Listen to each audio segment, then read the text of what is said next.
Secrets. Kung saan pwede kang makapagbahagi ng iyong pinakatatagong sikreto. Ang programa na hindi ka huhusgahan bagkos ikaw ay pakikinggan. Ang programa sa radyo na nagpo-promote ng We'll Listen and We Don't Judge culture. During the program, after pwede na. Charot with Harot. So, eto na nga. Meron na tayong top secret sharer or caller sa kabilang linya. I-welcome na natin siya. Good evening. Hi, good evening po, DJ Rocky. Anong pwede namin itawag sa'yo? Tawagin niyo lang po akong ACL. ACL. Tama ba? Yes po. Ilan taong ka na, ACL? 34 po. 34 years old. Alright, di na ako magpapaligoy-ligoy pa, ACL. ACL 34. Ay, tagasan ka muna Yes. pala, sorry. I am from Tacloban po, DJ. Tacloban? Yes po. South, North, East, West. It's Eastern Visayas po. From Leyte. Leyte. Okay, hindi na ako magpapaligoy-ligoy pa, ACL ha. ACL 34 from Tacloban. Ano ang top secret mo? So, yun nga po, DJ, kasi wala po akong mapagsabihan. 14 years ago, I was victim or victim po ako ng hindi ko inaasahan yung yung tinuturing kong akala ko siya ay lingkod Diyos. Pero hindi po pala dahil po na-rape po ako ng isang pare dahil ako po ay nag-aral as a seminarian. So, ex-seminarian po ako. So, yun na nangyari. And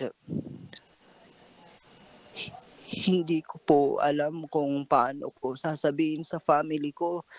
Kasi po, 14 years ko na pong dinadala yung nangyari sa akin dahil nagkaroon po ako ng HIV nang dahil sa kanya.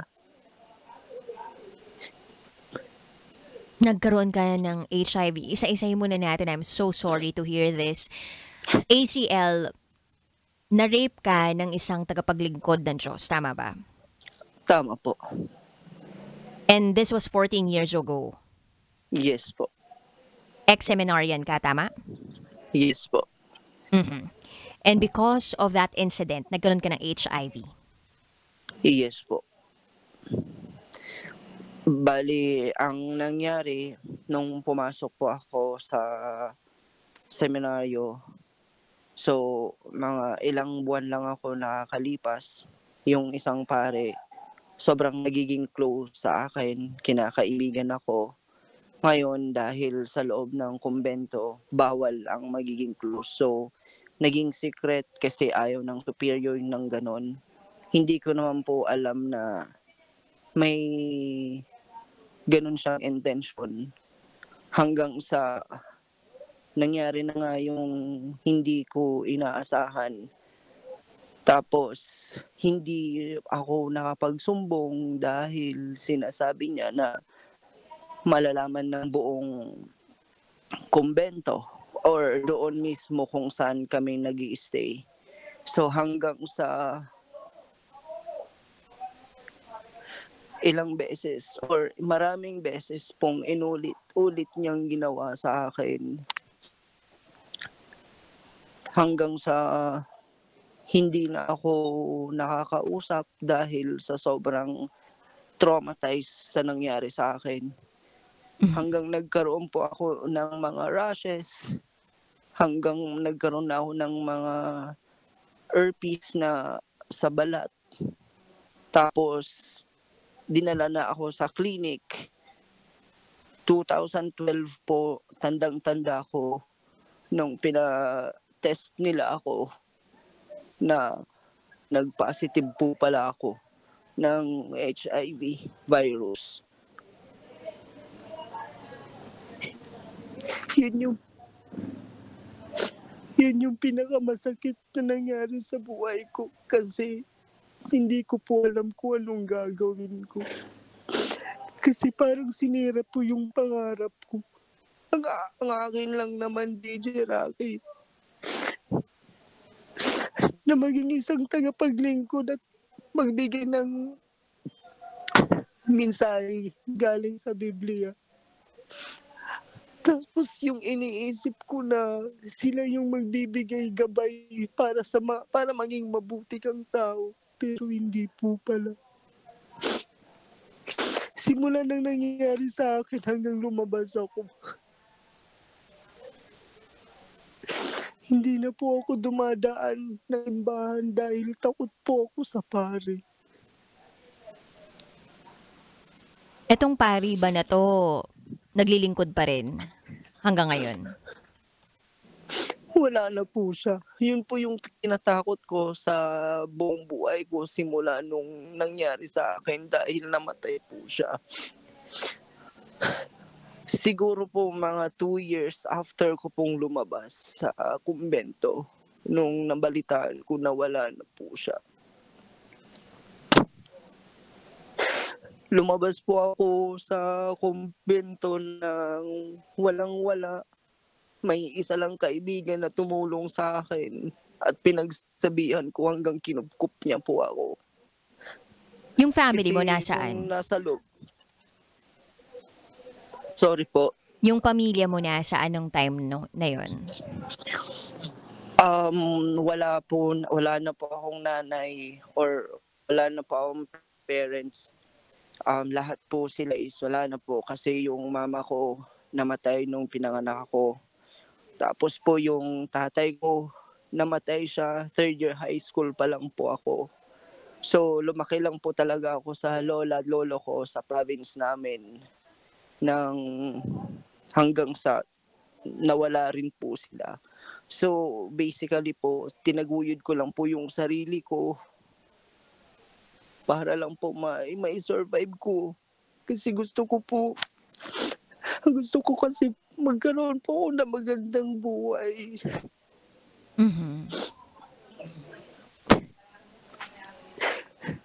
Ngayon po, working student po ako. Anong kinukuha mong kurso? Anong kinukuha mong kurso? Ngayon po, kumuha ako ng business administration, operation management po. At saka sana po pagpalain po ako na makagraduate na po ako ngayong taon dahil ilang beses na po ako na pending dahil nagkakaroon po ako ng problem po sa sarili ko, sa health ko. Dahil minsan hindi pwedeng pabayaan yung sarili para hindi bumaba yung immune system ko. Kasi mabilis akong dapuan ng sakit katulad ng ubo. Minsan lalagnatin ka. Ang hindi ko lang po maisabi sa mga kamag-anak ko kasi hindi naman po nila maiintindihan yung ganong bagay. Mhm. Sabi sa isang pinsan ko. Pero hindi naman po naging madali dahil imbes na tulungan ka nila, hindi na nila ako kinokontak. Hindi na nila ako inintindi. Kasi ang iniisip nila na nakakahawa ako. Nalaman ba nila na meron kang HIV? Sinabi ko po sa pinsan ko hanggang yung pinsan ko po yung nagsabi. Kasi mula nung sinabi nila, wala na akong naging balita. Kahit alam kong nasaan sila, hindi nila ako kinukumusta.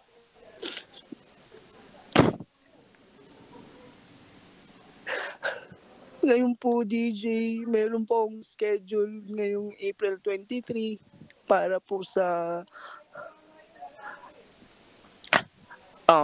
dito sa Mandaluyong dahil na-diagnose po ako ng anxiety and depression dahil po dito sa pinagdadaanan ko na wala akong malapitan o mapagsabihan man lang.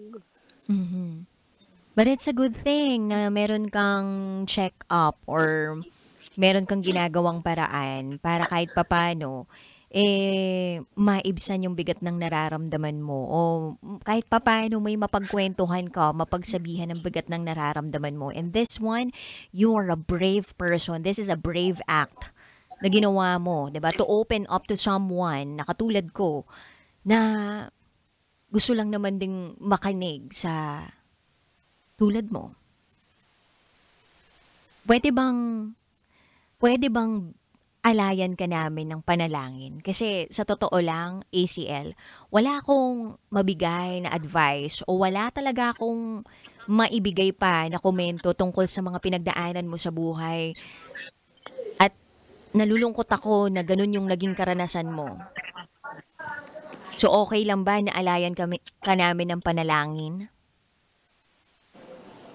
Maraming salamat po, DJ. Alright, so let's do this. So narito ang isang panalangin para sa iyo, ACL. Amang Diyos na mahabagin at puno ng pag-ibig, kami po'y lumalapit sa inyo ng may pusong puno ng awa at pag-asa. Mahirap at masakit ang nararamdaman ni ACL na naging biktima ng karahasan. Lord, sana sa iyong mga kamay at sa iyong dakilang taglay, mabigyan mo ng lakas si ACL. Ipinagdarasal namin ang taong ito na nagdusa mula sa pang-aabuso at ngayon ay patuloy na nakakaranas ng kalbaryo dulot ng HIV. Naway hilumin niyo po siya. Hindi lamang sa pisikal na aspeto, kundi pati na rin sa emosyonal at espiritual na sugat. Puspusin niyo po siya ng lakas para malampasan ang lahat ng pagsubok at ibigay sa kanya ang pag-asa at tapang para makapagsimula. Naway madama niya ang inyong presensya at pag-ibig sa bawat araw. Tulungan mo siyang magpatawad sa kanyang sarili at maghilom ang lahat ng kanyang sugat. Bigyan siya ng mga taong magmamahal at susuporta sa kanyang journey. Journey of forgiveness and freedom. Huwag po sana siyang mawalan ng pag-asa, kundi matutunan niyang yakapin ang bagong buhay na may pag-ibig at pananampalataya sa iyo. Sa iyong mga kamay, kami po'y naglalagak ng aming panalangin. Pagpalain mo siya ng kalusugan at ng kapayapaan ng puso. Ito po ang aming hiling. Amen.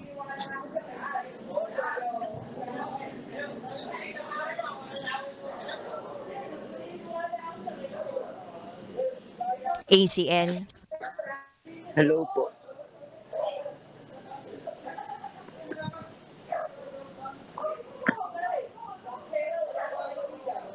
Nasa bilyaran ka ba ngayon?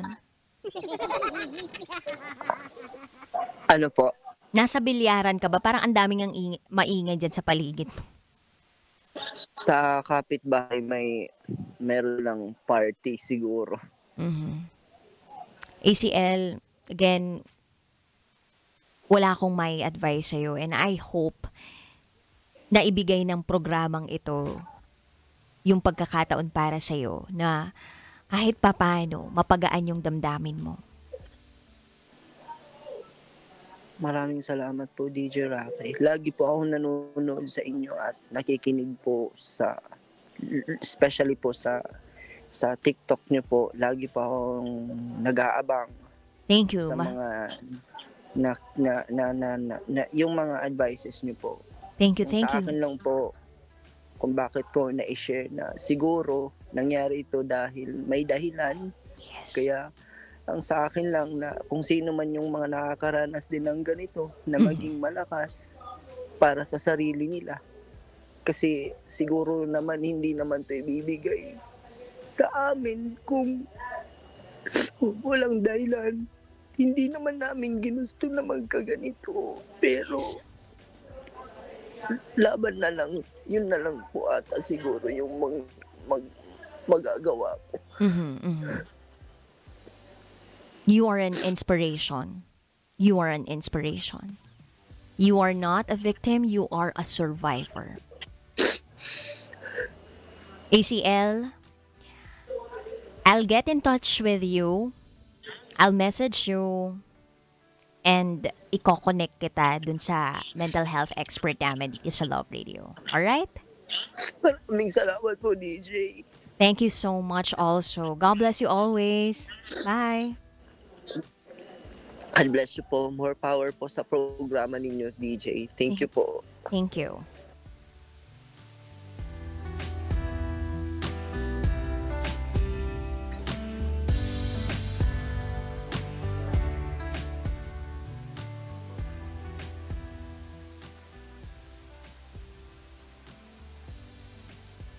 Sakit, no? Hindi mo naranasan pero nararamdaman mo yung sakit ng pinagdaanan ng caller natin. Wala rin naman talaga akong maibigay na komento o thoughts habang nagsasalita yung caller natin kanina na si ACL. And that only goes to show na minsan kailangan lang naman din nating manahimik o makinig sa mga taong gusto lang maglabas ng bigat ng nararamdaman nila. At sa gayon malaman nila na hindi sila nag-iisa.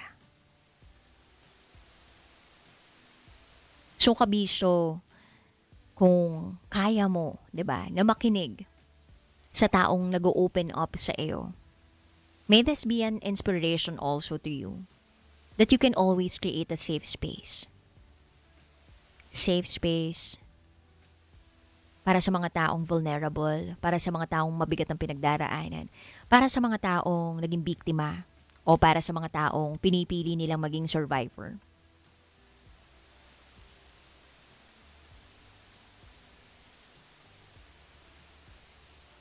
And nakakagulat pala. Or marami na tayong kwentong nabasa. Marami na ako ng kwentong nabasa, marami na akong nabalitaan na tagapaglingkod ng Panginoon o they are claiming that they are servants of God. Pero meron namang on the side na maling ginagawa. Ang tanong, ikinaapekto ba nun ang pananampalataya mo sa Kanya? Kanya-kanya naman ang paniniwala eh. Ang tao pa rin yan. May iba, may religious pride.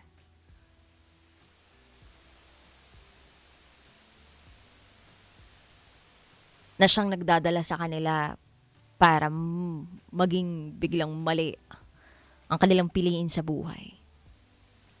Ang mahalaga hindi tayo mawala ng pag-asa at pananampalataya sa Kanya. Kasi yung pagmamahal na nanggagaling sa Kanya, everlasting and unconditional. At sabi nga nung sender natin or caller natin, sender ako ng sender, hindi naman ibibigay sa kanila to eh. O hindi bibigay sa atin to kung hindi natin kakayanin. So kung minsan naging biktima ka kabisyo, piliin mo din na maging survivor. Change the narrative. If with that person you are a victim sa sarili mo, then you are a survivor. Anyway, sa mga kabisyo po natin na gusto mag-share ng top secret, bukas na lang po ulit ha. Tawag lang kayo sa akin because your secrets are safe with me. Kapiling pa rin ang inyong Basa Princess. Nakapiling pala rather ang inyong Basa Princess, DJ Rakitera, at kayo nakatutok sa 90.7 Love Radio. Kailangan pa bang i-memorize yan? Basic. This is Top Secrets.